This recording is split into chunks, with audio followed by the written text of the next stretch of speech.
wabarakatuh. Waalaikumsalam warahmatullahi wabarakatuh. Alhamdulillah alamin. Segala puji bagi Allah yang begitu banyak menyumpahkan rahmat, karunia, hidayah serta inayahnya kepada kita semua. Bahwasanya sore hari ini kita masih diberikan kesehatan dan umur sehingga kita bisa menggugurkan salah satu kewajiban kita, yaitu bertawabul ilmi sekaligus bersilaturahim di majelis yang mulia ini. Salawat serta salam semoga senantiasa tercurah kepada junjungan kita Nabi besar Muhammad sallallahu alaihi wasallam serta keluarga, sahabat, dan mudah-mudahan kita semua pun menjadi umatnya dan kelak insya Allah dapat syafaatnya. Amin. Amin. Terima kasih kepada Ibu Hajah Yeti yang telah hadir di tengah-tengah kita.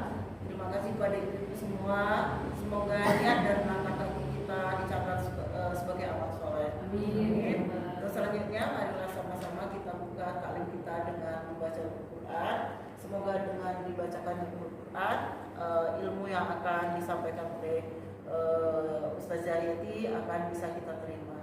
Alhamdulillah wa bikullinia bi barakah Al-Fatihah. A'udzubillahi minasyaitonir rajim. Bismillahirrahmanirrahim. Alhamdulillahi rabbil alamin. Ar-Rahmanir Rahim. Maliki yaumiddin. Iyyaka na'budu wa iyyaka nasta'in. Ihdinas siratal mustaqim. Siratal ladzina an'amta 'alaihim ghairil maghdubi 'alaihim waladdallin. Amin. Amin amin Allahumma amin. Selanjutnya kepada Ibu Hajah Yeti, waktu dan tempat dipersilakan. Bismillahirrahmanirrahim. Assalamualaikum warahmatullahi wabarakatuh. Waalaikumsalam warahmatullahi wabarakatuh. Alhamdulillahirabbil alamin wa bihi nasta'in ala umuri waddin wassalatu wassalamu ala asrofil anbiya'i wal mursalin wa ala alihi wa sahbihi ajma'in. Rabbi shrah li sadri wa yassir li amri wahlul 'uqdatam min lisani yafqahu qawli. Amma ba'du, ibu-ibu yang saya hormati, alhamdulillah pada sore hari ini kita bisa berkumpul dalam rangka menunaikan salah satu kewajiban kita, yaitu tawabul ilmi. Mudah-mudahan langkah kita dari rumah dicatat oleh malaikat sebagai sebuah kebaikan tiap langkahnya, gitu ya. Semakin jauh kita dari masjid, semakin banyak langkah yang kita tempuh, maka semakin banyak pahala yang akan kita dapatkan, insyaallah. Salawat serta salam mudah-mudahan tetap dicurahkan kepada Nabi besar Muhammad sallallahu alaihi wasallam. Pada bulan lalu kita sudah sampai surat Al-Duha, ya. Sekarang kita insyaallah akan membahas tentang dua surat, yaitu surat Al-Lail dan Asy-Syam. Al-Lail dan Asy-Syam. Al-Lail itu surat ke-92, Asy-Syam surat ke-91. Silakan kita baca bersama-sama dulu. A'udzu billahi minasy syaithanir rajim. Bismillahirrahmanirrahim.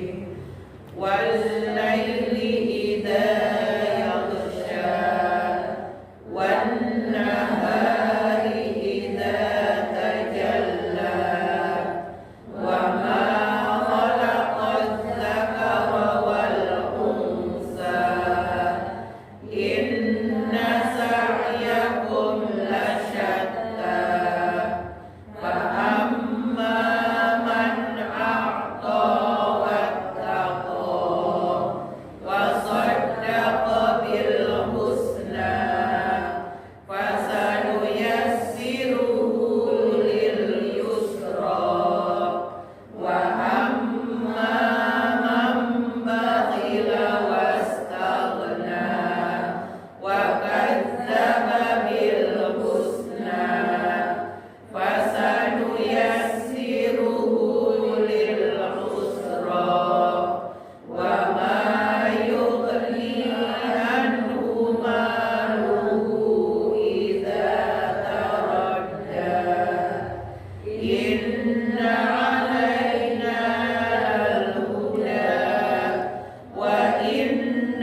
Jadi suaranya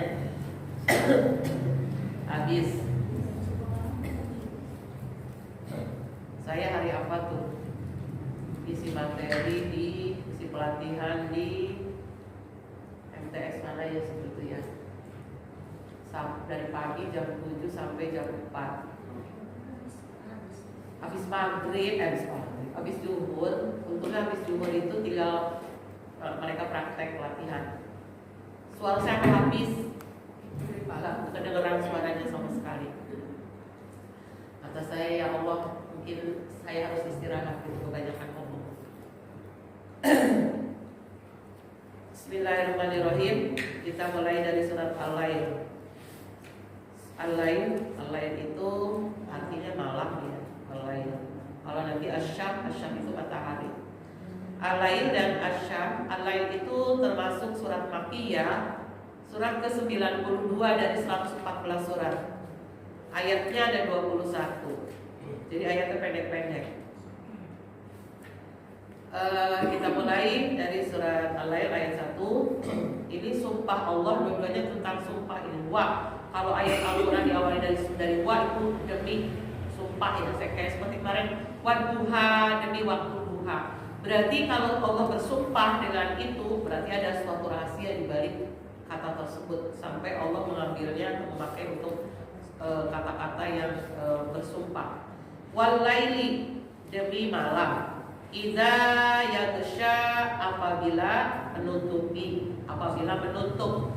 Menutup apa? Menutup cahaya siang. Wan nahari, dan demi siang. Idza, apabila tajalla, terang benderang. Jadi di sini dari 2 ayat ditambah lagi yang ketiga itu wama khalaqo, wama, dan demi zat khalaqo, yang telah menciptakan az-zakara, laki-laki, wal unsa, dan perempuan. Terus wa ya, banyak gitu. Banyak sumpah Allah di situ.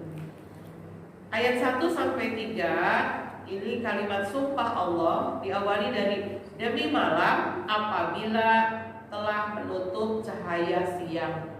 Berarti malam itu dalam ayat ini ada sesuatu yang barangkali bagi kita sebagai kaum yang berakal perlu dipikirkan, ada apa atau ada rahasia apa di balik malam. Malam itu memang situasinya gelap. Karena gelap, Allah menciptakan malam itu sebagai tempat istirahat, tempat waktu istirahat bagi manusia. Kemudian di samping itu karena malam itu gelap, biasanya waktu malam itu banyak sekali kejahatan yang berkeliaran. Ya, karena pelaku-pelaku kejahatan itu biasanya memulai aksinya pada waktu malam hari, karena gampang bersembunyi kalau malam. Tetapi sekarang ternyata siang pun banyak ya kejahatan di mana-mana, berarti sudah luar biasa. Pelaku kejahatan sudah tidak takut lagi dengan situasi yang terang benderang ternyata. Padahal dulu pelaku-pelaku kejahatan itu biasanya berkeliaran melakukan tindakannya pada waktu malam. Kemudian ternyata ilmu-ilmu hitam pun itu biasanya mulai bergeraknya malam hari, tidak siang hari. Jadi ilmu-ilmu hitam itu kalau misalnya mengirimkan sesuatu kepada sasarannya biasanya dilakukan pada waktu malam hari. Nah, kemudian di waktu malam itu, di awal malam hari, ada saat-saat di mana kita tidak boleh keluar rumah. Ya, itu pada waktu awal malam, maghrib. Kalau kita yang ditandai dengan maghrib itu adalah saat-saat pergantian waktu dari siang ke malam. Di situ banyak berkeliaran makhluk-makhluk halus. Itu ternyata bukan dongeng yang saya pernah baca, memang betul di situ. Dari sisi ilmiahnya pun bisa dijabarkan. Jadi pergantian antara siang dan malam itu saat-saat di mana makhluk-makhluk halus seperti jin, setan itu berkeliaran. Nah, sehingga Kalau azan berkumandang itu kita tidak boleh membuka pintu, ya, membuka pintu jendela semua ditutup. Kita pun sebaiknya tidak sedang berada di luar rumah, di luar ruangan maksudnya, di dalam ruangan. Nah itu ada saat-saat seperti itu. Nanti sekitar 10 atau 15 menit setelah itu sudah boleh lagi gitu. Sudah boleh, misalnya kalau kita mau bepergian, usahakan jangan pas waktu pergantian waktu itu ya, pas azan itu. Sebaiknya itu kita tetap berada di dalam ruangan. Kemudian kalau bisa pintu, jendela dan segala macamnya itu pada waktu saat-saat itu tuh kita tidak boleh membuka jendela atau pintu ya, ditutup. Kalau zaman dulu waktu kecil kita kan kadang-kadang sama orang tua kan ada namanya sande kala kalau itu ya. Nggak tahu kalau ibu istilahnya apa? Kalau saya istilahnya sande kala. Jadi nggak boleh kata orang tua itu, nggak boleh itu waktu sande kala. Jadi ternyata orang tua itu juga sudah tahu walaupun barangkali istilahnya berbeda gitu ya. Jadi saat-saat tersebut tidak boleh anak-anak kecil katanya berkeliaran di luar rumah karena nanti diumpetin sama kelem wewe kalau zaman dulu. Padahal sebetulnya kalau dalam ajaran Islam saat-saat itu adalah saat-saat di mana makhluk halus memang berkeliaran di situ karena pergantian begitu. Ada kajian ilmiahnya juga ada. Nah kemudian yang diharapkan kita berada di dalam ruangan, ya tidak boleh berada di ruangan. Kalaupun misalnya ada kita tinggal di rumah, pintu jendela itu sebaiknya pada saat itu ditutup, tidak dibuka. Nanti setelah itu sih boleh. Nah itu ada rahasia. Kemudian ada lagi di malam hari itu di sepertiga terakhir itu saat-saat di mana malaikat turun ke bumi gitu kan ya. Seperti kita sudah pernah bahas beberapa surat yang lalu. Saat sepertiga malam terakhir itu adalah saat-saat di mana malaikat turun ke bumi. Tujuannya untuk apa? Untuk memberikan keberkahan bagi orang-orang yang kebetulan pada saat-saat itu memang sedang terbangun, kemudian sedang mendekatkan diri kepada Allah. Itu malaikat datang ke bumi memberikan keberkahan. Itu saat-saat malam sepertiga terakhir pada waktu malam. Sehingga di sini Allah bersumpah menggunakan kata wal-laili, dan demi malam idza yaghsha, apabila menutup cahaya siang. Jadi adanya malam dan siang itu sebetulnya karena cahaya matahari kan, matahari yang kalau dalam ilmu tata surya gitu kan, sumber cahaya itu kan matahari ya. Matahari itu ternyata berputar. Nah pada saat matahari berada di mana, sisi bumi belahan sebelah mana itu gelap, itu kita sebut malam. Ketika matahari beredar di belahan dunia tersebut, maka belahan dunia yang tersinari oleh matahari tersebut berada di waktu siang. Wan-nahari, dan demi siang, idza tajalla, apabila terang benderang. Jadi siang itu biasanya terang benderang, kecuali kalau nanti ketika kita mendekati kiamat, katanya ya terbalik saat-saatnya. Ada matahari terbitnya bukan dari timur tetapi dari barat gitu. Kalau di sini disebutkan wan-nahari, demi siang apabila terang benderang. Karena terang benderang ini biasanya saat siang itu adalah saat-saat di mana manusia beraktivitas. Makanya kalau ada orang yang saat-saat matahari bersinar terang kemudian dia masih tidur, itu kan menurut ahli kesehatan juga itu akan mengakibatkan ya penyakit tertentu, karena pada saat-saat tersebut siang itu adalah saatnya manusia yang normal itu beraktivitas, bukan tidur gitu. Jadi diharapkan pada waktu siang itu kita sudah terjaga setelah kita istirahat, kemudian kita melakukan aktivitas seperti biasa karena situasi terang benderang. Maka siang hari itu memang diciptakan oleh Allah untuk manusia beraktivitas sesuai dengan bidangnya masing-masing. Wa ma khalaqaz dzakara wal unsa, dan demi zat yang telah menciptakan laki-laki dan perempuan. Pada beberapa surat yang lalu sudah saya jelaskan bahwa ada proses penciptaan manusia ya, dimulai dari khalaqah, kemudian dari apa dan seterusnya. Nah, pada waktu proses penciptaan itu Allah sudah menentukan ini si calon manusia itu akan perempuankah atau laki-lakikah, itu sudah ditentukan jenis kelaminnya. Nah, di situ ada sumpah Allah, berarti ada sesuatu yang harus kita pelajari, harus kita selidiki lebih jauh. Ada apa sesungguhnya pada proses penciptaan laki-laki dan perempuan? Berarti kalau Allah sudah bersumpah dengan kata-kata tersebut, ada sesuatu yang seharusnya kita teliti, kita renungi, kita pelajari lebih jauh, sehingga dengan hal-hal tersebut kita bisa menyingkap rahasia di balik itu. Inna sa'yakum lasyatta, sesungguhnya usaha kalian sungguh berbeda-beda. Nah, jadi Allah di sini mengatakan sesungguhnya usaha kalian berbeda-beda. Itu artinya ketika kita kan yang namanya petunjuk Allah itu kan Allah yang maha tahu. Allah yang maha berkuasa memberikan petunjuk kepada siapa. Walaupun mungkin seperti zaman dulu kita tahu sejarah Nabi Nuh ya. Nabi Nuh itu kan seorang nabi mengajak kaumnya untuk beriman kepada Allah. Kaumnya banyak yang beriman, ada juga yang tidak beriman, tetapi anaknya sendiri kan tidak beriman kepada Allah.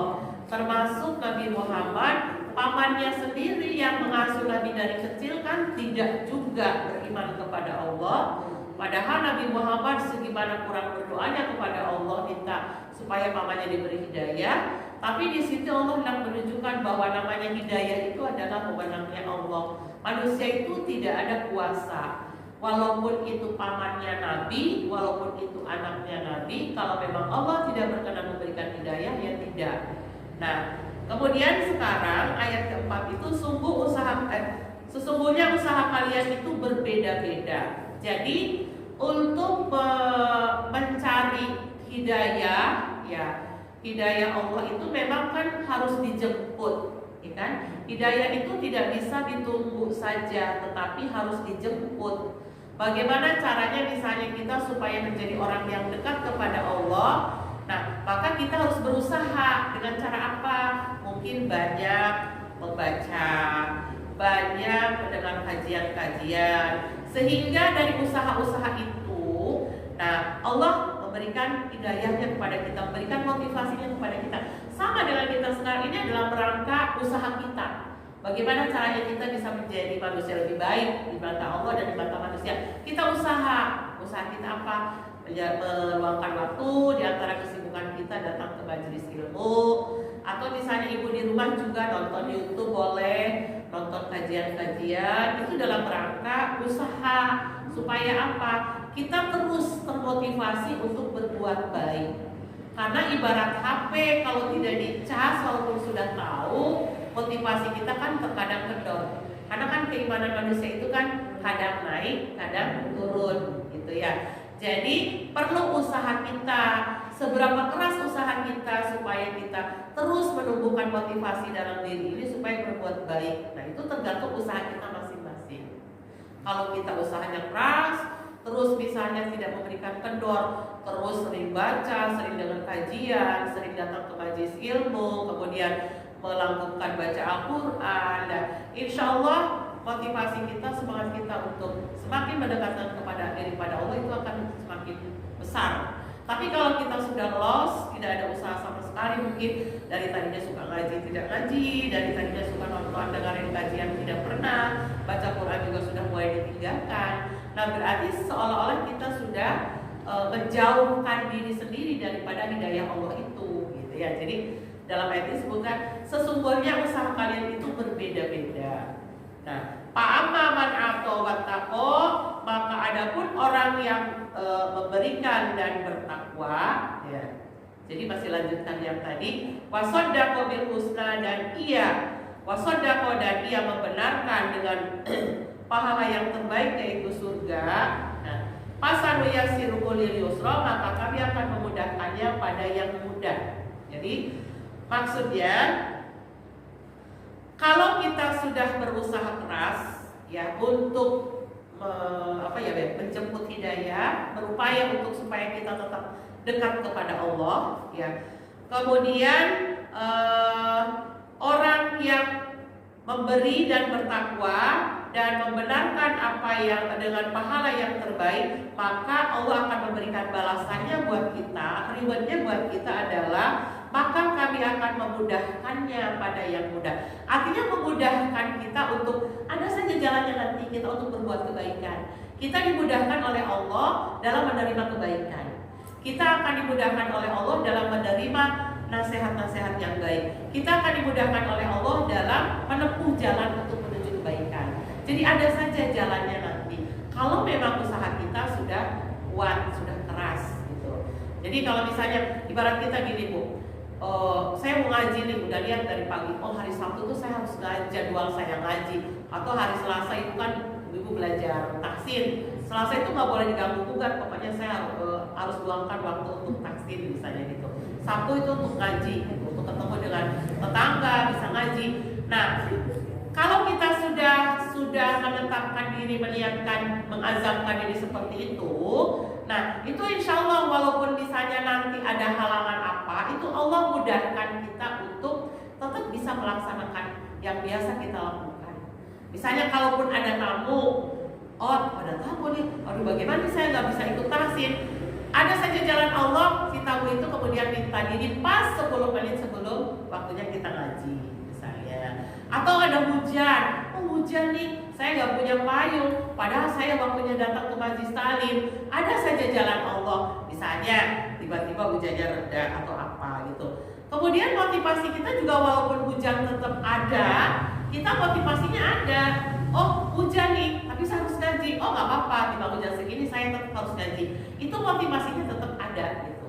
Nah, tapi lain lagi kalau memang usaha kita tidak ada, ya kemudian ada halangan sedikit saja sudah dijadikan alasan. Oh hujan saya nggak datang gitu. Paling juga nanti di masjid nggak ada orang gitu ya. Nah kan itu mudah saja. Oh saya ada tamu, padahal tamunya sudah balik tadi 10 menit yang lalu. Saya capek tadi habis nungguin tamu misalnya gitu. Nah itu akan menjadi alasan yang menyulitkan kita gitu. Kalau memang kita tidak berusaha keras untuk melakukan itu, melihatkan itu. Wa amma man bakhila wastagna, dan adapun orang yang kikir dan merasa cukup, ya. Wa kadzdzaba bil husna, dan ia mendustakan dengan pahala yang terbaik yaitu surga. Nah, sebaliknya nih, kalau tadi kan orangnya suka memberi, orangnya bertakwa, kemudian membenarkan apa-apa yang sudah disebutkan oleh Allah yang pahalanya surga, maka Allah itu akan mudahkan bagi kita jalannya.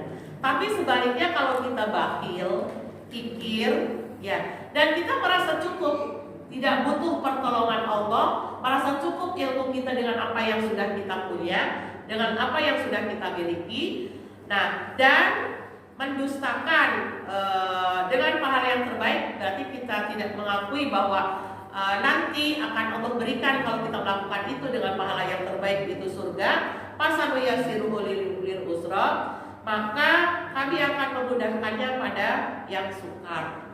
Jadi sebaliknya kalau orangnya bakhil, kemudian tidak sudah merasa cukup dengan apa yang dia miliki, ilmu maksudnya, ilmu tidak mau menambah ilmu, tidak mau menambah pengetahuan, kemudian dia mendustakan apa yang sudah disebutkan oleh Allah bahwa pahalanya di surga, maka Allah akan memudahkan pada yang sukar. Jadi jalan untuk kebaikan itu dia akan gampang saja alasannya. Seperti tadi ada hujan dikit, oh hujan saya nanti masuk angin meriang.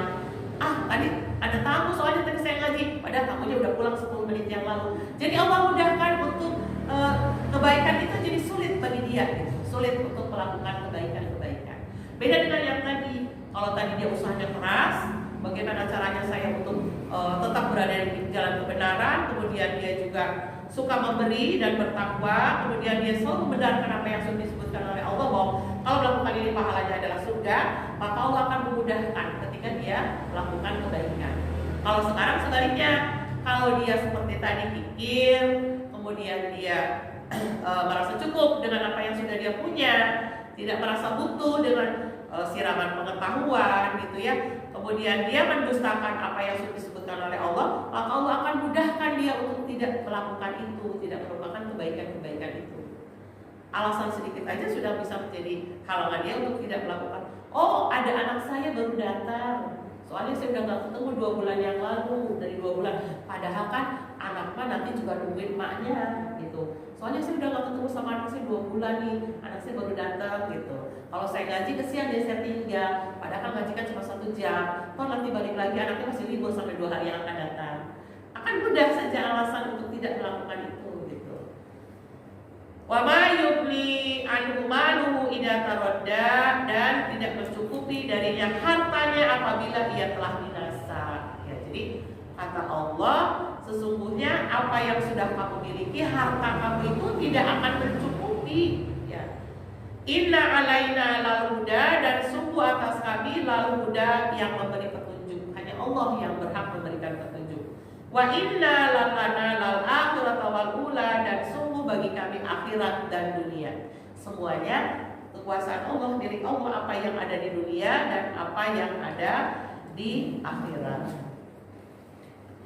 Kemudian fa'anzartukum naron talaggo, maka aku peringatkan kalian dengan neraka yang menyala-nyala. Jadi ini ditujukan kepada tadi wa apa mambakhila wastagna wa kadzdzaba bil husna.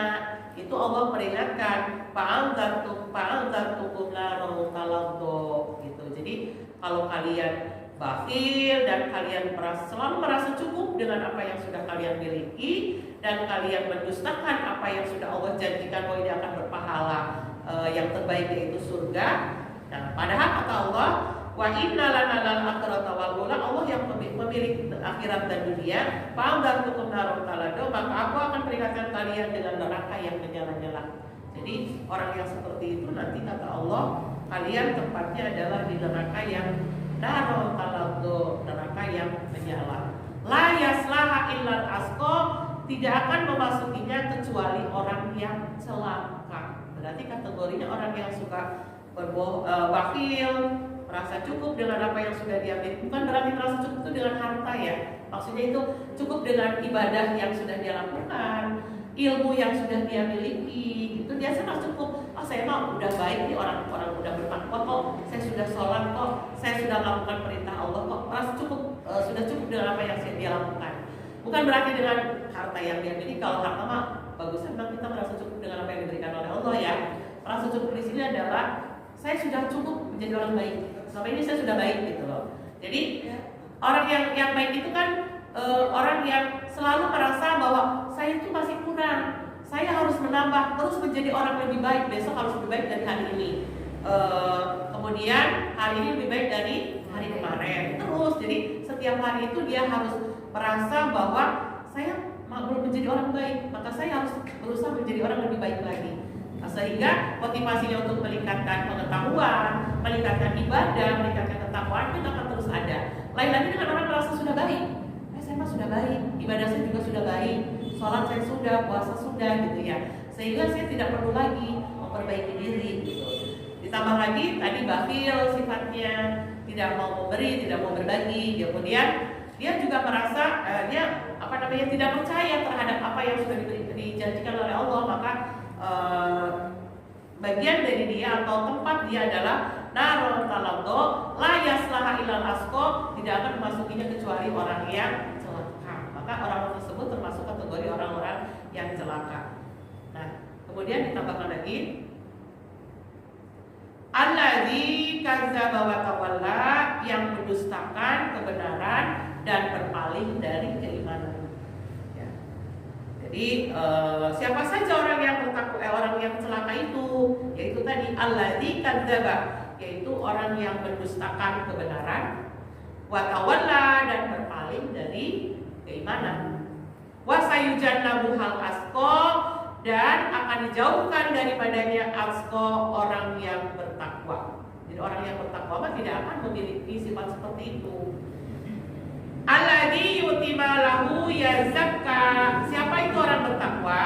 Yaitu orang yang ia memberikan hartanya, ia tazakka, untuk menyucikan dirinya. Jadi kalau orang bertakwa cirinya adalah dia orang yang suka atau senang memberikan harta yang dia miliki, ia tazakka, dengan maksud untuk menyucikan diri sendiri. Bukan berarti memberi untuk mendapat pujian dari orang lain, ya, karena niatnya atau motivasinya orang bertakwa memberikan harta kepada orang lain itu semata-mata untuk menyucikan dirinya.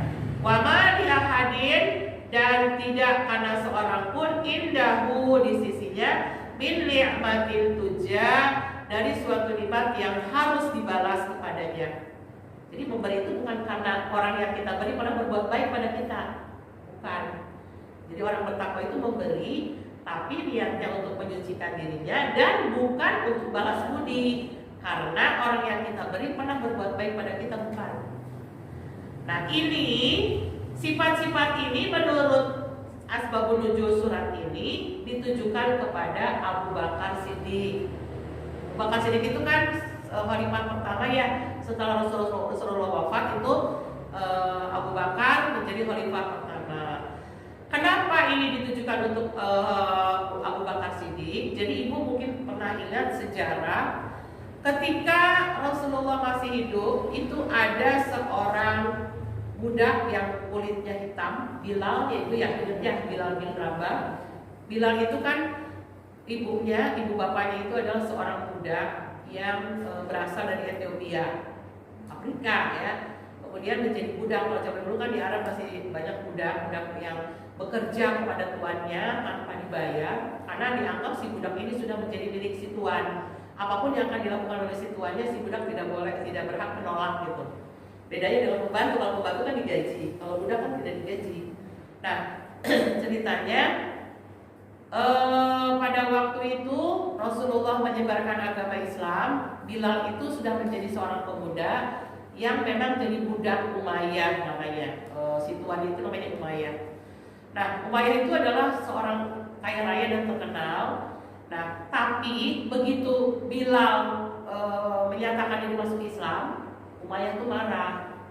Nah, sehingga dia memaksa Bilal bagaimana caranya supaya Bilal itu keluar dari agama Islam, kembali memeluk agama sebelumnya, yaitu penyembah berhala, ya kan, Lata dan Uzza dan sebagainya. Sampai pada suatu ketika si Umayyah ini menyiksa Bilal. Kalau siang hari menurut sejarah Bilal itu ditelentangkan di lapangan yang tidak ada apa-apanya kan, kalau di sana lapangan luas. Kemudian diikat tangan kakinya, melentang itu diikat tangan kakinya. Perutnya itu ditindihi pakai batu besar. Perutnya ditindihi. Kan kalau batu itu kalau kena panas kan jadi panas. Di bawahnya juga panas. Dia tidak berpakaian, si Bilalnya tidak boleh berpakaian. Sambil terus dipukuli dan dipaksa oleh si Umayyah itu, wahai Bilal, kamu harus keluar dari agama Muhammad. Kalau kamu keluar, saya bebaskan kamu. Gitu. Tapi Bilal tetap tidak mau. Mulutnya itu selalu mengucapkan kata-kata ahad. Ahad itu satu ya. Artinya dia beriman kepada Tuhan yang satu. Berbagai macam cara penyiksaan sudah dilakukan, tapi Bilal tidak mau. Kalau malam, katanya menurut sejarah, Bilal itu disuruh berdiri, kemudian diikat tangan kakinya, kemudian diseret oleh anak-anak gitu ya, diseret kemanapun anak-anak narik gitu, dia harus ikut diseret-seret gitu kemana-mana. Nah, tapi Bilal tetap tidak berubah, tetap keimanannya tetap sambil mengucapkan ahad. Akhirnya sampai pada suatu ketika si Umayyah itu bilang, kayaknya aku capek banget deh, katanya menyiksa kamu. Ya, sepertinya yang disiksa bukan kamu tapi saya. Sampai capek gimana caranya supaya membuat si Bilal ini keluar dari Islam gitu. Sampai saya yang capek, udah habis cara gitu. Sepertinya aku yang disiksa bukan kamu yang disiksa. Nah, akhirnya kata dia, udah deh, kalau gitu aku jual saja kamu nih. Siapa saja yang beli dengan harga berapapun aku jual deh, daripada kamu tidak memberikan manfaat gitu. Nah, pada suatu ketika Abu Bakar Siddiq tahu bahwa Bilal itu sering mengalami penyiksaan. Nah, akhirnya Abu Bakar datang ke Umayyah, kemudian ditanya mau dijual berapa gitu. Dalam sejarah itu 3, mungkin kalau sekarang harga yang murah lah, mungkin 300.000 mungkin kalau kita. Akhirnya sudah saya bayar saja. Kata Abu Bakar, kalaupun kamu tadi memberikan harga tertinggi untuk budak ini, aku beli gitu. Nah, aku akan bebaskan. Kata si Umayyah, segitu juga udah untung daripada aku tidak dapat apa-apa. Rasanya aku udah capek mencari cara bagaimana caranya supaya untuk mengembalikan keimanannya si Bilal supaya kembali kepada agama dulu gitu. Akhirnya singkat cerita dibebaskanlah Bilal oleh Abu Bakar.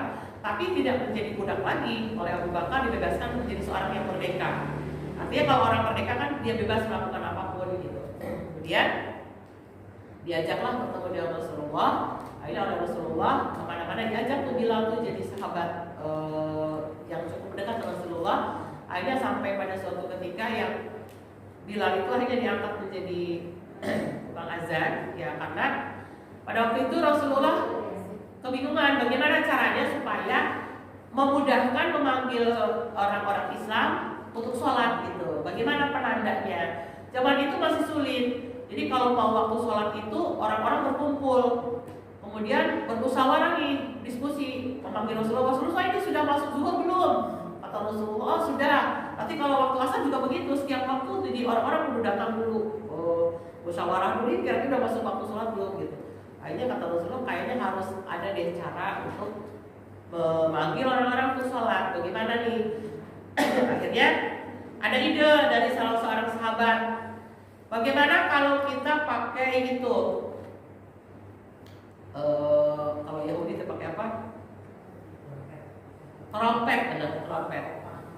Jadi kata salah seorang sahabat itu, aku punya trompet di rumah, trompetnya besar. Bagaimana kalau aku bunyikan trompet dari atas bukit? Itu pertanda waktu sholat. Rasulullah awalnya mengizinkan, tetapi berpikir lagi, dalam sejarah orang yang melakukan itu adalah orang Yahudi. Ya, kita tidak boleh mengikuti cara orang Yahudi itu, orang agama lain. Akhirnya tidak diterima usul itu. Ada lagi yang usul, Rasulullah, saya pernah mimpi. Dalam mimpi itu saya melihat ada seorang laki-laki berjubah putih, memakai selempang hijau, membawa lonceng. Nah, bagaimana kalau kita bunyikan lonceng saja? Gitu. Dari bukit sana bunyi lonceng, kalau ada lonceng berbunyi berarti itu waktu sholat. Kata Rasulullah, yang membunyikan lonceng itu kan agama Nasrani, gitu. Kita tidak boleh. Akhirnya, bagaimana nih caranya? Ada salah seorang sahabat yang mengusulkan, sudah kita mengucapkan ini saja. Itu yang biasa kita dengar azan. Allahu Akbar, terus asyhadu an la syahadat gitu ya. Oh iya bagus itu. Akhirnya disepakati. Nah Rasulullah langsung ingat kepada Bilal, karena Bilal itu dikenal orang yang suaranya bagus, merdu, dan suaranya lantang. Jadi kata Rasulullah, sudah kamu yang bertugas untuk azan. Jadi waktunya azan itu kamu lari ke sana ke gunung ya, kan belum ada pengeras suara. Ke bukit, kamu memandangkan, itu berarti pertanda waktu sholat. Nah, sejak itu Bilal bin Rabah ditetapkan sebagai muazin sampai Rasulullah wafat. Nah, ketika Rasulullah wafat, nah Bilal itu saking cintanya pada Rasulullah, dia tidak sanggup lagi. Setiap disuruh azan itu ketika sampai pada asyhadu an la ilaha illallah, dia pasti nangis gitu. Nangis ingat kepada Rasulullah. Akhirnya dia minta kepada sahabat Abu Bakar, sudah saya mengundurkan diri saja mungkin kalau kata sekarang. Saya tidak sanggup lagi menjadi muazin. Karena setiap saya mengucapkan asyhadu an la ilaha illallah, asyhadu anna Muhammadar Rasulullah, selalu sulit teringat pada Rasulullah, pasti nangis gitu. Dan nangisnya bukan hanya meneteskan air mata, nangis sampai nangis senggukan gitu. Akhirnya Bilal mengundurkan diri. Kemudian setelah Rasulullah wafat itu dalam sejarah hanya 2 kali Bilal mengumandangkan azan lagi. Pertama ketika sahabat Umar, Khalifah Umar datang mengunjunginya ke tempat tinggal yang baru, dan yang kedua kali ketika Bilal itu ziarah ke makamnya Rasulullah. Cuma 2 kali, setelah itu dia tidak pernah lagi mengumandangkan azan. Nah, menurut sebagian orang bahwa Abu Bakar melakukan itu menebus Bilal dari Umayyah, kemudian membawanya menghadap Rasulullah itu karena balas budi. Karena Abu Bakar pernah ditolong oleh Bilal, pernah berhutang budi. Padahal sesungguhnya disebutkan di sini apa yang dilakukan oleh Abu Bakar itu tidak berkaitan dengan balas budi. Jadi Abu Bakar melakukan itu tidak karena Bilal itu pernah berbuat baik kepada Abu Bakar. Jadi semata-mata alladzi yu'ti malahu yazakka. Abu Bakar itu melakukan itu karena ia ingin menyucikan dirinya, dan dia bukan melakukan kebaikan itu karena orang tersebut pernah berbuat baik pada Abu Bakar. illa ibtigha'a wajhi rabbil a'la, kecuali ia mencari keridhaan Tuhannya yang maha tinggi. Jadi motivasi Abu Bakar melakukan itu hanya mencari keridhaan Allah. Wala saufa yardo, dan sungguh kelak ia mendapatkan kepuasan yang sempurna di sisi Allah. Nah, itu sejarahnya.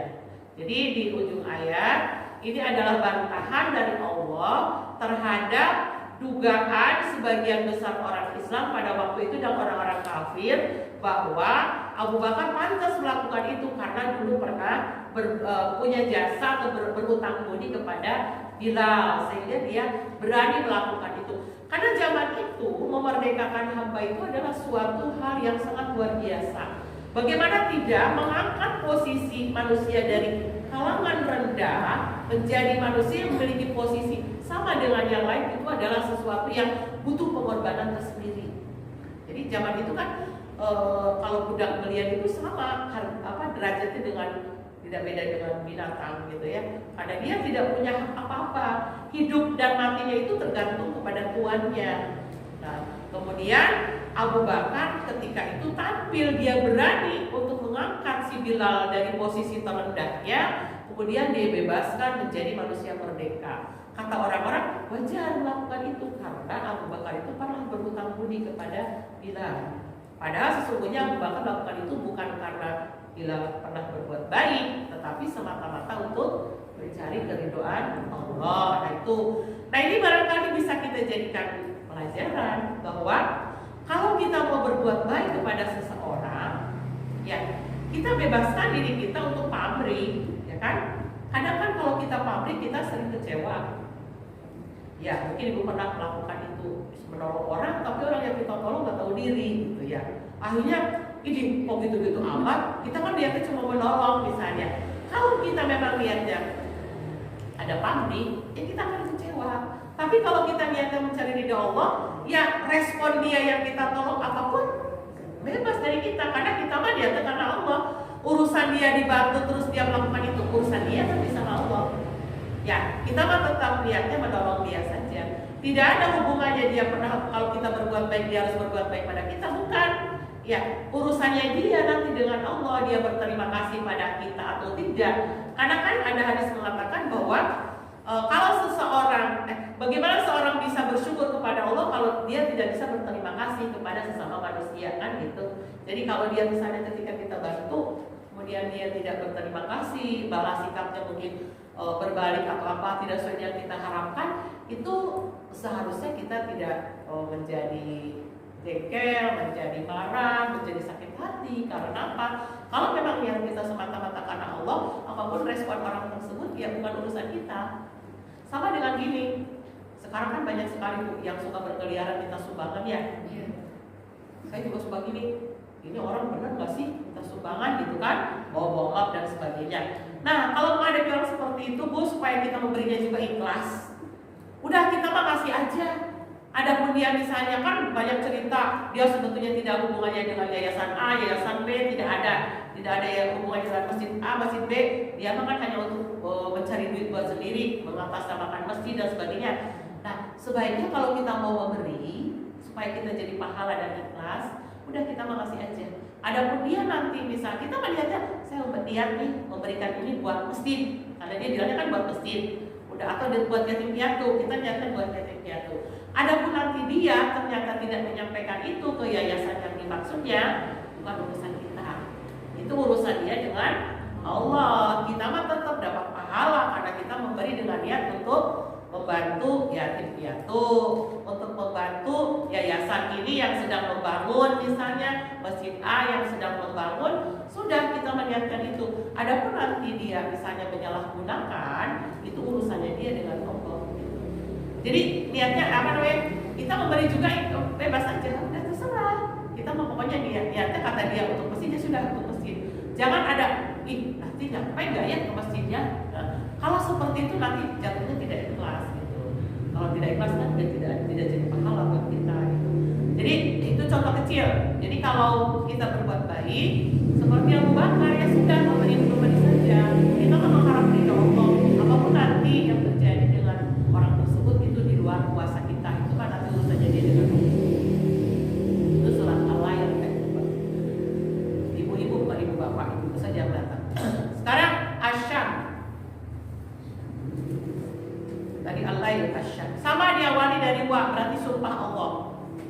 wasyamsi wa duhaha, demi matahari dan sinarnya pada pagi hari. Berarti Allah bersumpah dengan matahari. Kalau tadi dengan bulan, ada apa dengan matahari dan sinarnya pada pagi hari? Nah, di sini kalau bagi orang yang ahli ilmu alam, ini menjadi motivasi untuk meneliti, mengembangkan kembali, menemukan pengetahuan baru. Ada apa dengan matahari? Nah, sampai sekarang ditemukan namanya ilmu tata surya. Nah, tata surya itu di mana di situ ditemukan bahwa di bumi ini, galaksi ini ternyata sumber kehidupan itu adalah matahari. Ya, di mana semua bulan, bumi, kemudian planet, semuanya itu adalah mengelilingi matahari dengan sumber rotasinya di matahari. Nah, itu adalah ilmu yang berkembang yang diteliti oleh para ahli setelah mengembangkan dari ayat-ayat Al-Quran yang bunyinya sumpah-sumpah wa ini wasyamsi wa duhaha, dan demi matahari dan sinarnya pada pagi hari. Wal qamari idza talaha, demi bulan apabila mengiringinya. Jadi bulan itu dalam struktur galaksi itu adalah benda langit yang mengelilingi matahari sama dengan bumi. Wan nahari, dan demi siang, idza apabila jallaha, menampakkan sinar matahari kalau siang. Wal laili idza yaghshaha, dan demi malam apabila menutupinya. Kalau malam kan matahari tertutup. Was samai wa ma banaha, dan demi langit dan pembinaannya yang menakjubkan. Ya, bagaimana kalau kita tidak bilang menakjubkan? Kita bisa cari ke ujung dunia, langit ini bisa berdiri mana tiangnya. Kita mendirikan rumah saja, ada langit-langit harus ada tiangnya. Allah dengan kekuasaannya meninggikan langit, tapi tidak ada tiangnya. Dan itu tidak pernah terjadi langit roboh. Yaitu kan sebuah keajaiban yang sangat menakjubkan. Nah, tidak ada tiangnya. Coba tiangnya mana? Di ujung sampai ke ujung dunia itu tidak ada tiangnya langit. Nah, ini adalah sesuatu keajaiban yang hanya Allah yang tahu. Wal ardi wa ma tohaha, dan demi bumi wa ma tohaha, dan penghamparannya yang juga menakjubkan. Bagaimana bumi dihamparkan? Padahal kalau kita menghamparkan karpet saja, kalau permukaannya tidak rata, susah. Nah, ini Allah menghamparkan bumi bisa rata, walaupun permukaan tanah itu tidak rata. Nah, itu adalah sesuatu hal yang luar biasa, kekuasaan Allah yang hendaknya menambah keimanan kita terhadap kebesaran Allah. Wa nafsi wa ma sawwaha, dan demi jiwa dan penyempurnaannya. Jiwa-jiwa manusia diciptakan oleh Allah dengan segala penyempurnaannya. Manusia itu adalah makhluk Allah yang paling sempurna. Kemarin sudah dibahas di surat apa kemarin? Sempurna di sini dalam arti dalam sisi jasmani dan rohani. Kemudian sempurna diberikan tempat sebaik-baiknya, sebagus-bagusnya kalau manusia itu memang menggunakan akal dan pikirannya. Tapi kalau akal dan pikiran kita tidak dipergunakan dengan sebaik-baiknya, maka posisi manusia itu bisa jatuh menjadi sehina-hinanya. Tidak beda dengan binatang. Kemarin tadi sore saya mendengarkan ceramahnya Ustazah Mumpuni. Ibu suka dengar kan? Nah, itu kata dia lagi ceramah di hadapan menteri. Harga manusia itu bukan ditentukan oleh dagingnya. Kalau harga manusia ditentukan oleh dagingnya, sama dengan sapi. Dijual sapi sekilonya berapa? Kalau harga manusia tidak ditentukan oleh dagingnya. Ya, lisan manusia tidak ditentukan oleh tapi ditentukan oleh seberapa banyak dia lidahnya, lisannya itu berzikir kepada Allah. Jiwa manusia itu, diri manusia itu tidak ditentukan, harganya itu tidak seperti sapi yang ditentukan ditimbang berapa berat dagingnya, tetapi seberapa besar ketakwaannya itu kepada Allah. Kalau kita manusia, kalau kita tidak diukur dari ketakwaan, dari apanya? Kalau misalnya sapi ya diukur berat itu dari dagingnya, dari susunya. Kalau ayam petelur dari seberapa banyak telur yang dihasilkannya. Kalau ayam pedaging dari berapa berat daging yang dimilikinya untuk dijual. Kalau manusia harganya ya seberapa besar dia memiliki ketakwaannya kepada Allah. Lisan kita diukur seberapa harga lisan kita itu, seberapa banyak kita pakai lisan kita itu untuk berzikir kepada Allah ya. Maka di sini wa nafsi wa ma sawwaha, dan demi jiwa dan penyempurnaannya. Jadi manusia itu sudah diciptakan oleh Allah sebagai makhluk yang sempurna dari sisi jasmani dan rohani. Nah, kesempurnaannya itu hendaknya memang diikuti oleh amal yang baik, lisan yang baik, kemudian ibadah ketakwaan kepada Allah. Falhamaha fujuraha, maka dia mengilhamkan padanya fujuraha, kedurhakaannya, wa taqwaha, dan ketakwaannya. Jadi Allah itu maha kuasa, maha kasih, dan maha sayang pada manusia. Allah itu sudah memberikan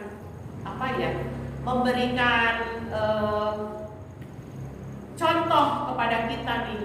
Kalau kamu ingin mendapat tempat yang baik di sisi Allah, maka ini yang harus kamu lakukan. Kalau kamu tidak mau melakukan ini, maka Allah nanti akan menyediakan buat kamu tempatnya yang ini. Dengan semua itu dinyatakan dalam Al-Quran. Jadi Allah itu tidak menyediakan surga dan neraka semata-mata, tetapi ada pedomannya. Kalau kamu mau di surga, kamu melakukan ini. Kalau kamu tidak mau melakukan ini, maka tempatmu di neraka. Nah, itu sudah diajarkan melalui Nabi. Ya, maka kalau nanti misalnya ada manusia yang ternyata dia masuk neraka, bukan salahnya Allah, karena dia memilih jalan sendiri. Padahal Allah sudah menjelaskan kalau kamu ingin ke surga, ya inilah yang harus kamu lakukan. Nah, qad aflaha man zakkaha, sungguh beruntung orang-orang yang menyucikan jiwanya itu. Menyucikan itu artinya memilih jalan watakwaha, ketakwaan kepada Allah. Wa qad khaba man dassaha, dan sungguh celaka orang yang mengotori jiwanya. Itu maksudnya dia memilih fujuraha, memilih dia bersikap durhaka kepada Allah. Kadzabat Samudu, telah mendustakan kaum Samud bitawwaha, dengan melampaui batas. Idim ba'asa asroha, ketika bangkit orang yang paling celaka di antara mereka. Faqala lahum, lalu berkata kepada mereka Rasulullah, utusan mereka yaitu Nabi Soleh, naqatallahi, biarkanlah unta Allah, wasuqiyaha, dan minum airnya. Nanti saya jelaskan kisahnya ya. Saya lanjutkan saja ayat sampai selesai. Fakadzabuhu, maka mereka mendustakannya. Fa'aqaruhu, dan mereka menyembelihnya, sapi itu. Padam nama, maka Allah menurunkan azab alaihim, atas mereka. Rabbuhum, Tuhan mereka, bidambihim, sebab dosa mereka. Fasawwaha, lalu menyatakannya. Wala yakhafu baha, dan dia tidak takut akibatnya. Jadi akhir ayat ini di ayat 11 sampai 15. Ini kisah Nabi Soleh. Jadi saya ceritakan. Di antara Nabi yang 25 itu ada Nabi Soleh. Nabi Soleh itu menjadi Rasul, Nabi dan Rasul oleh Allah, diutus kepada kaumnya namanya kaum Samud. Jadi setiap Nabi itu kan punya kaum sendiri, punya umat sendiri. Nah, umatnya Nabi Soleh namanya kaum Samud. Kaum Samud itu konon menurut sejarah adalah kaum yang sangat pintar, ahli bangunan. Jadi tata bangunan itu kaum Samud itu jagonya. Dia ahli memahat, membangun gedung. Dia memahat gunung-gunung batu dia pahat. Jadi menjadi bangunan yang megah. Sampai sekarang itu pernah ditemukan di suatu daerah yang terdapat di sana, Timur Tengah sana, itu ada katanya peninggalan bangunan yang konon menurut sejarah itu diduga peninggalan kaum Samud. Jadi bekas-bekas artefaknya atau namanya bekas bangunan itu masih ada, masih ditemukan. Jadi kaum Samud itu adalah kaum yang sangat pintar dalam sisi tata kelola bangunan. Jadi suatu ketika Nabi Soleh itu mengajak kepada kaum Samud untuk beriman kepada Allah, karena kaum Samud itu sama dengan kaum yang pendahulunya penyembah berhala. Nah, diajaklah beriman kepada Allah. Sebagian mau beriman, sebagian tidak. Nah, bahkan yang tidak mau beriman itu mengatakan kepada Nabi Soleh, aku mau beriman, kami mau beriman kepada Allah, asal kamu tunjukkan mukjizat yang menunjukkan bahwa kamu Nabi. Kata Nabi Soleh, apa yang harus aku tunjukkan? Kalau memang kamu Nabi, coba kamu ciptakan, keluarkan sapi dari gunung batu, jadi dari batu besar itu. Jadi di atas perkampungan mereka itu ada gunung, di sana ada batu besar. Kata kaumnya yang tidak mau beriman itu, coba kamu ciptakan, kamu keluarkan sapi dari gunung itu, dari gunung batu itu. Saking apanya? Saking si kaumnya ini tidak mau beriman. Jadi alasannya, aku mau beriman, tapi kamu tunjukkan dulu kalau kamu Nabi, coba kamu keluarkan sapi dari sana. Akhirnya Nabi Soleh berdoa kepada Allah. Nah, Allah mengabulkan permintaan kaumnya Nabi Soleh. Ayo kita, kata Nabi Soleh, ayo kita ke gunung batu sana. Aku buktikan, tapi dengan syarat kamu nanti kalau aku sudah tunjukkan, kalian harus beriman kepada Allah. Jadi berangkat mereka ke sana atas kekuasaan Allah. Nabi Soleh itu bisa mengeluarkan sapi betina yang sedang hamil 10 bulan, hamil 10 bulan dalam sejarah. Jadi dari batu yang besar itu kemudian berbelah, dari tengahnya kemudian muncul sapi betina yang montok, apa istilahnya, gemoy ya kalau sekarang, gemoy ya sekarang. Lagi hamil, lagi bunting, 10 bulan katanya. Aku tahu kalau sapi berapa bulan hamilnya, saya belum bilang itu. Nah, akhirnya kata Nabi Soleh tuh, sudah aku tunjukkan, silakan buktikan. Tapi ternyata ada saja yang tidak mau beriman, tetap menyangkal. Ada juga yang beriman, ada juga tetap masih tidak. Nah, akhirnya kata Nabi Soleh, jangan diganggu, sapi itu biarkan, itu sapi milik Allah. Ya, jangan ada seorang pun yang mengganggu apalagi menyakitinya. Nanti Allah akan menurunkan siksa kalau kalian mengganggu sapi itu. Jadi sapi itu dikabarkan bebas menggelandang ke perkampungan mereka. Nah, dalam sejarah sapi itu minumnya banyak. Jadi sumur-sumur warga itu kalau minumnya disedot banyak gitu. Akhirnya warga itu protes. Sapinya minumnya banyak, akhirnya binatang ternak yang lain gak kebagian. Akhirnya protes sama Nabi Soleh. Kata Nabi Soleh, kalian boleh memanfaatkan susu si sapi itu, karena susu sapi itu ternyata luar biasa melimpahnya. Jadi dari sapi itu bisa diperas susunya itu bisa mencukupi seluruh masyarakat yang ada di sana. Jadi nanti begini saja, supaya kamu tidak bentrok dengan sapi, kita atur pembagian hari minum air sumur itu, sumber mata air. 1 hari bagian sapi, kamu tidak boleh minum di sana, kamu boleh minum dari susu sapi itu. Besoknya kamu boleh minum. Ya, jadi gantian. Awal-awalnya lancar. Mereka minum dari susu sapi itu bisa dibikin apa macam-macam, margarin, apa mentega dan sebagainya, keju ya gitu. Saking melimpahnya si susu itu. Nah, lama-lama tetap ya ada manusia yang disebutkan di situ, ada provokatornya gitu. Yang si manusia ini disebutkan di sini nih.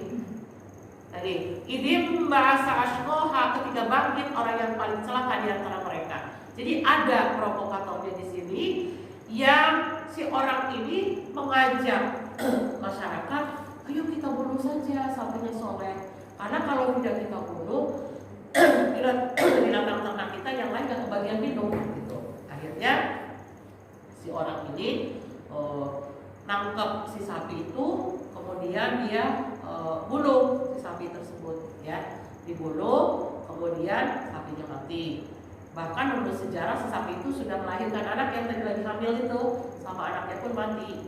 Nah akhirnya kata Nabi Soleh,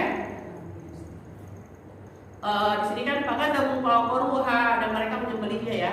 Padahal nama alaihi Rabbu bidang fasawaha, maka Allah menurunkan azab atas mereka. Nah, jadi ketika sapinya sudah dibunuh, Nabi Soleh marah. Nah, kemudian kata Nabi Soleh, bukankah sudah aku katakan sapi ini tidak boleh diganggu? Ya, kalian boleh mengambil susuknya semau kalian, tapi jangan diganggu, apalagi dibunuh. Kalau kalian ternyata sekarang sudah membunuhnya, tunggu 4 hari setelah ini Allah akan menurunkan azab. Kata Nabi Soleh, 4 hari setelah ini. Nah, konon menurut sejarah, ciri-cirinya itu 4 hari. Satu hari pertama setelah sapi itu dibunuh, wajah orang-orang, kan kalau satu kelompok melakukan kejahatan, azab itu kan tidak memilih. Ya, satu orang melakukan kejahatan, semuanya pasti kena azab. Nah, akhirnya kata Nabi Soleh, ciri-cirinya Allah akan menurunkan siksa 4 hari setelah ini. Hari pertama kalian semua wajah kalian akan berubah warna menjadi kuning kalau tidak salah. Kuning semuanya. Kenapa Nabi Soleh mengatakan tunggu 4 hari? Maksudnya supaya memberikan kesempatan pada mereka untuk bertobat. Apalagi sudah dikatakan 4 hari lagi akan ada azab, supaya mereka ada kesempatan untuk bertobat. Tapi rupanya mereka tidak memanfaatkan waktu itu. Sudah diberi tanda, hari pertama kalian wajahnya kalian akan semua berubah menjadi kuning. Hari kedua berubah menjadi merah semua. Hari ketiga kalian akan berubah menjadi hitam. Hari keempat azab itu akan ada. Tapi sampai hari ketiga itu mereka tidak juga sadar. Akhirnya Allah memberikan petunjuk kepada Nabi Soleh, kamu pergi keluar dari kampung ini. Dari kampung ini bawa orang-orang yang beriman untuk meninggalkan kampung ini, karena hari keempat itu Allah akan menurunkan azab. Jadi Nabi Soleh sudah keluar dari kampung itu dengan orang-orang yang beriman. Kan sekali lagi tadi kalau azab datang kan Allah tidak memilih, pokoknya ya udah diberikan itu kepada orang beriman, orang tidak memilih. Jadi caranya Allah menyelamatkan Nabi Soleh, kamu keluar bawa orang-orang yang beriman. Nah, yang pada hari keempat Allah menurunkan apa siksanya itu berupa petir. Jadi bunyi petir itu membuat mereka yang mendengarkannya jadi pingsan terus mati. Kemudian ditambah gempa bumi. Nah, jadi si negara kaum orang Samud itu yang sudah dibangun sedemikian mewahnya, sedemikian indahnya, itu ditelan oleh gempa bumi. Habis semuanya. Hanya kaum Nabi Soleh, kaum Samud yang beriman yang tadi diajak keluar oleh Nabi Soleh. Itu sisanya. Semua yang ingkar itu habis. Setiap nabi begitu, kayak Nabi Nuh juga kan begitu. Habis yang ini yang baik selamat. Nanti berkembang biak lagi tuh, yang baik-baik itu. Setelah sekian puluh tahun, sekian lama, pasti di antara yang baik-baik itu ada bibit-bibit yang jahat lagi, sehingga diturunkanlah nabi baru. Kalau nabi yang ini sudah meninggal, selalu begitu. Kecuali kaum Nabi Muhammad. Nabi Muhammad itu kaumnya kita, siksanya itu tidak langsung, tetapi ditangguhkan oleh Allah nanti di akhirat. Kalau nabi-nabi yang lain, siksanya langsung. Begitu mereka berbuat jahat, durhaka kepada Allah, Allah turunkan azabnya. Nanti Allah selamatkan orang-orang baik. Ini yang orang jahatnya sudah ditenggelamkan, dikebumikan. Kalau Nabi Nuh ditenggelamkan, kalau kaum Samud tadi ditelan oleh gempa bumi, habis itu orang jahat, tinggal orang baik. Orang baik berkembang biak terus, nabinya meninggal. Lama-lama dari yang baik itu ada bibit-bibit yang tidak baik, ada lagi yang tidak baik. Maka Allah menurunkan lagi nabi yang baru. Selalu begitu. Siksa lagi, habis lagi, ada lagi generasi baru. Kalau Nabi Muhammad tidak, Nabi Muhammad itu kaumnya adalah kaum yang diberikan penangguhan siksanya nanti di akhirat. Jadi seberapapun durhakanya kaum Nabi Muhammad tidak diberikan siksa di akhirat. Itu ibu ya yang bisa saya sampaikan berkaitan dengan surat Al-Lail dan Asy-Syams. Jadi dari Al-Lail ada kisah Bilal bin Rabah, Asy-Syams ada kisah kaum Samud.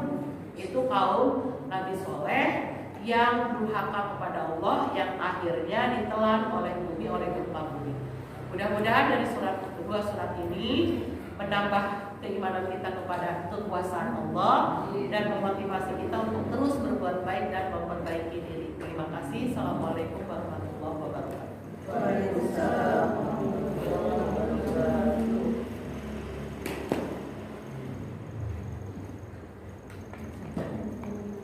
Oh iya, tanggal berapa jadi Allah? Minggu kedua ya? Minggu kedua ya Allah. Oke. Ibu-ibu, ada titipan pesan dari Oma Bob. Beliau akan menghitankan cucunya di bulan Januari, tapi kepengen kita datang hari Sabtu jatuhnya minggu kedua. Minggu kedua tanggal berapa Bu Sari? Di HP bisa dilihat nggak? Supaya pasti. Jadi nanti kalau bisa waktu ngajinya pindah ke sana katanya ke rumah Allah. 14. Berarti sore apa ya? Nanti ya Oh pagi. Habis pagi Bu Sari pagi. Kalau misalnya sorenya mau ada ngaji lagi terserah Sabtuan di sini. Kalau misalnya tidak ngaji juga terserah. Minggu pertama tanggal 7, Minggu kedua 14. 14. 14 Oma? Iya, 14 ya Ibu. 14 Januari. Jam 10 katanya. Oh pagi ya. Jam 10 kalau misalnya. Kita acara minggu lagi nggak? Oh ya. Kan masih minggu kedua. Tapi mintanya hari Sabtu ya? Iya mau Sabtu 14. 14 Januari. Iya. Itu sudah ya. Terima kasih. Silakan Bu. Alhamdulillah, terima kasih kepada Ibu Yenti yang begitu banyak memberikan ilmunya. Sekali lagi jadikan ilmunya itu bahan introspeksi diri kita untuk kita pasti lebih baik daripada hari ini. Kita amalkan sedikit demi sedikit, walaupun tadi banyak, satu atau dua insya Allah bisa kita amalkan dalam kehidupan kita sehari-hari. Karena kita tidak mungkin bisa menyerap yang segitu banyaknya. Dari sedikit-sedikit kita bisa amalkan, bisa kita perbaiki diri kita untuk kita lebih baik daripada hari ini. Alhamdulillah, taklim kita telah selesai. Marilah kita beristighfar 3 kali, kemudian kita membaca doa untuk majelis bersama-sama. Astaghfirullahaladzim, astaghfirullahaladzim, astaghfirullahaladzim. Subhanallahumma rabbana wa bihamdika, asyhadu an la ilaha illa anta, astaghfiruka wa atubu ilaik. Walhamdulillahirabbil alamin. Kurang dan lebihnya mohon maaf.